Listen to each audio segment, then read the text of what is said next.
আমরা যখনই একটানা অনেকক্ষণ সময় কাজ করব, তখন আমাদের কোমর, ঘাড় এবং পিঠের ব্যথা হতে পারে যদি একসাথে অনেকক্ষণ বসে থাকি বা করি।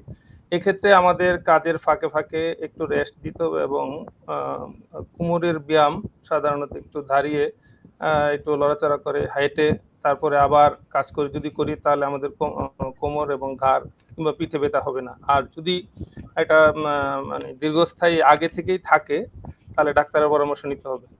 আর নরমালি এই কাজের এই কাজ এরকম যদি হয় তাহলে আমাদের কাজের ফাঁকে, ফাঁকে আমরা কাজ করছি টেবিলে বসে, কম্পিউটারে বসে বা একটানায় অফিস করছি, তখন আমাদের মাঝে, মাঝেই একটু ১ মিনিটের জন্য হলে হাঁটাচলা করতে হবে। পানি খাওয়ার একটু ইয়ে করে হলেও। আমরা যদি একটু হাঁটাচলা করি, কোমরের ব্যায়াম করি, কোমরের জন্য আলাদা ব্যায়াম আছে, ওই ব্যায়ামগুলো করলে আর হবে না। জনসচেতনতায় lifestyle, health education and promotion, স্বাস্থ্য শিক্ষা ব্যুরো, স্বাস্থ্য অধিদপ্তর, স্বাস্থ্য ও পরিবার কল্যাণ মন্ত্রণালয়।